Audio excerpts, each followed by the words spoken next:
Good morning, friends. This is John Siburt, President and COO of CitySquare. This morning I just wanted to reflect a little bit about the tragedy that we suffered in Dallas last week. Our hearts are broken and we are grieving with this city and with these people that we love so much. We are grieving over the deaths of the 5 police officers. We are thankful for the strong leadership of Chief Brown and Mayor Rawlings and others who have come together to show the heart and soul of the city and to ensure that love will be stronger than hate and that life will always overcome death. In reflecting on the tragic events, I realized that unfortunately this is not a unique situation. In fact, after last night's events in France, I can't even say that what we experienced here in Dallas is the most recent huge, tragic, violent crisis.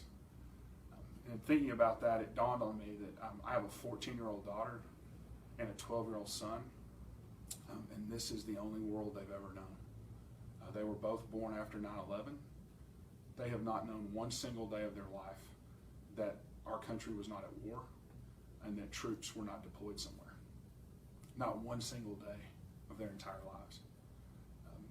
They've only known a war on terror and a war fought by terror. This is the world to them.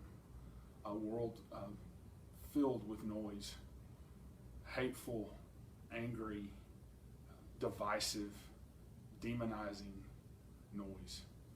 A world filled with violence and tragedy and suffering. And I was really convicted by that and realized how much I spend my life trying to raise them to not be haters and to not join in the noise, to not be the kind of people who make swift judgments and who spout divisive rhetoric and demonize others on social media, to not be the kind of people that aren't aware of their own privilege. How much I try to raise them to not be the kind of people who would rather speak than listen. I realized how important it is to me that they not grow up in a world where they only know people just like them or people that believe just like them. How grateful I am that they grow up in a diverse city and in a public school that looks like the United Nations, and how important that is for maybe teaching them how to be lovers and not haters, how to listen, how to empathize, how to walk in the shoes of other people. I'm thankful that my kids don't just have a black friend or a brown friend or a Muslim friend or a Jewish friend, but they have friends of all those different backgrounds, and that they're learning how to grow up in community as friends with one another. I'm hoping we won't teach them the hate and the violence that they've been born into in this world, but that they may be a part of a future filled with love and community. And in reflecting on that, I realized how much that drives me and the work we do at CitySquare. That CitySquare doesn't want to be haters either. We're lovers of people, and a relationship is the most important thing to us. So in our mission statement, we talk about fighting the causes and effects of poverty through service. And service to other people is very important. And pouring ourselves out for others is really important. We also fight the causes and effects of poverty through advocacy. And maybe now more than ever, speaking up for those that don't have a voice is really important. And the voiceless need advocates.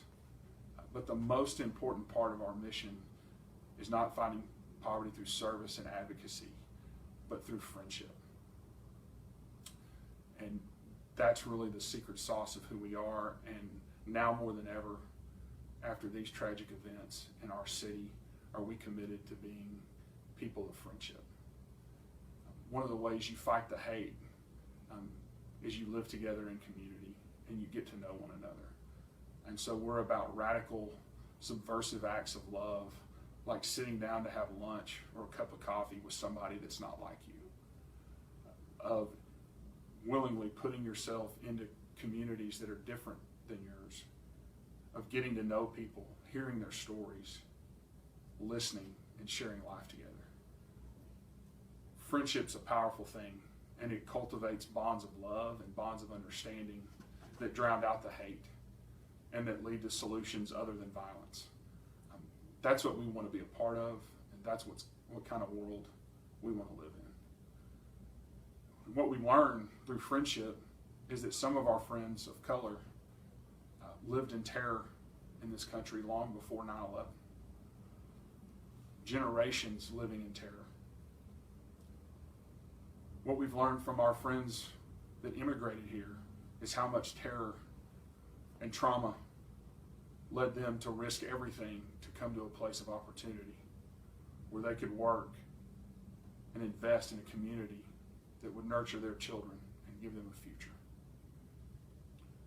One of the things we learn in our work and friendship with the poor is that every single day we encounter acts of tragedy and acts of trauma in the lives of our neighbors. All sorts of traumatic experiences that have led them to a place of brokenness, oftentimes a place of desperation. And their experiences won't necessarily make the news, but they've devastated their lives nonetheless.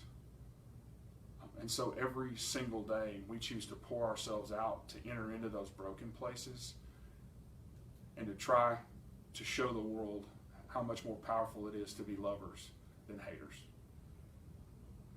How much power there can be in entering into the suffering of other people, walking in each other's shoes, and listening. That's pretty countercultural these days, and it's going to take some very intentional, courageous acts of friendship to overcome the noise. It's not going to make the news. It's not going to get posted on social media. But maybe it's time to turn all that off and get to know real people and do life together face to face.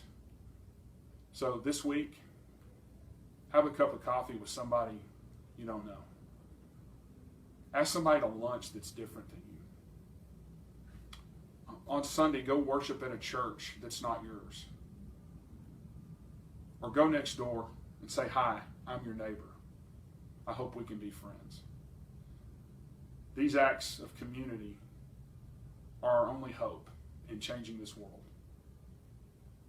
A world that's too loud, too angry, too divided, and way too violent. I want my kids to be lovers and not haters. That's why I'm a part of CitySquare. Because these are the most loving people I've ever met. Red, yellow, black, and white. We are all precious in God's sight. And hopefully at the square you'll experience that. And hopefully we'll be a part of changing this city, in this state, in this country, and in this world. Join us in overcoming hate with love. Have a good weekend.